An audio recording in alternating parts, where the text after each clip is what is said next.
Welcome back to another episode of My Life of Iron and Valorant, a series where my favorite comment so far is the self-awareness of no awareness is beautiful. I have learned to embrace the fact that I have the aiming skills of a newborn infant undergoing electroshock therapy to treat early onset menopause, so I've given up aiming and just strapped on the Odin, which actually works out great because it's New Year's Eve, but I can hold down left click and drink champagne straight from the bottle while putting in minimal effort. I've been swiping non-stop, but I still have 0 matches on Tinder, Bumble, and gluten-free singles. Don't get me wrong, I eat gluten all the time, but I'll live a lie if it means I can finally get someone to look at my downstairs without asking how long it's been since the accident. The Backpack Squad has abandoned me to go play a more competitive game hunting down imposters, and they can't be bothered to touch Valorant, so Vayne and I drop into matchmaking for what we expect to be another 2 versus 8 scenario. Because somehow all of our teammates have the personality of a rancid garbage heap that gained sentience after being left in the dirt at Burning Man by a groupie that was probably just trying to sleep and ride out the end of a bad trip. I'm a pumpkin spice latte drinking basic bitch kind of one-trick pony, so I picked Tiny Tina's much hotter sister, but I don't give a fuck because I'm too old to learn new things. Today we're on Split, which is an unholy abomination birthed 9 months after Fortnite and Cyberpunk 2077 smashed uglies at a Craigslist fuck party where they don't do SDG checks and the entry fee is only a cheese platter from Costco and a little tube of spermicidal lube. Round 1 means I literally bait myself while Wally does all the work against Balthazar Blake, but I get the kill and somehow survive with 10 health. That means I can't stop Thick Thighs Kate Beckinsale from sucking me off so hard my soul implodes. And then round 3, thinking outside the box, the enemy sage walls mid because that's literally the only thing she's good for in this game anymore. And I'm sure this Phoenix is already fed up with my Roomba chasing him every 5 seconds, but baby, I'm sorry. Not sorry!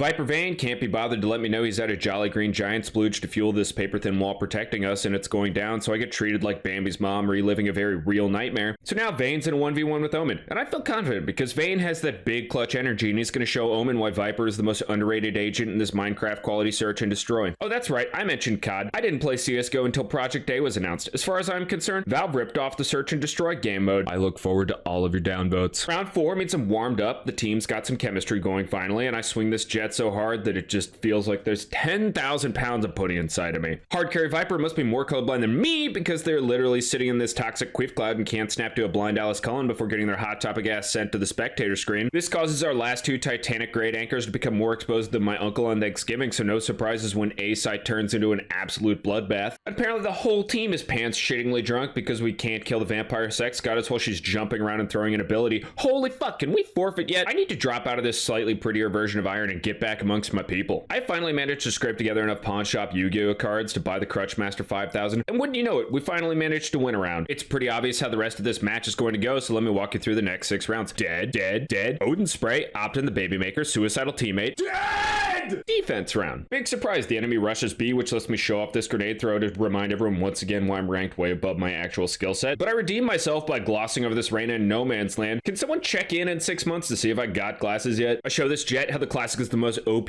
gun of the game, but then panic and let Sage give me a lead enema, which feels about as good as it sounds, and I'm desperately trying to get to the bomb before the whole team lets this Phoenix give him the business. And you know what? Our Brimstone finishes off a 4K, which turns me on so much I offered a seahorse a baby for her, and believe me when I say she did not appreciate the offer. I'm thinking I should learn to main another agent because these grenade throws are really hard. Viper and I nearly get embarrassed by this Sage hiding around the corner with a deagle, but we cleanly take her down with pinpoint accurate Odin spray, and if you listen closely you can still hear the screams as I crutch out this Phoenix. And then just for laughs, I'm gonna do it again, blindly through this Viper wall. Thank God I have enemy chat turned off because the poor guy gets rezzed only for me to drop a rocket in his lap. Then I get reminded why I hate matchmaking as our teammate helpfully calls out Reyna's behind me after I get shot in the back. With our entire team dead, Vayne and I can finally string together our first bit of coordinated action in 19 rounds. Sometimes I wonder why he hates playing with me. Holy shit, it's 8-11. We are clawing our way out of this dumpster fire faster than you could say Mufasa. I can't believe the enemy team keeps pushing A ramp and letting me pad my KD by blindly emptying this flat off made bullet hose into them. And after this dumb AF 3K, I don't even care that our Killjoy lets me die from ropes. Good news, Angsty Anne Hathaway takes out her husband and continues to drag our asses to a 9-11 scoreline. Don't call it a comeback because, spoiler alert, Mufasa dies in The Lion King. Personally, I think our team was great and I blame this loss on someone choosing to play Viper for the first time ever in ranked. The outro is undeniably the worst part of YouTube, but you made it this far so you may as well hit the sub button. Or don't, I'm still making another one.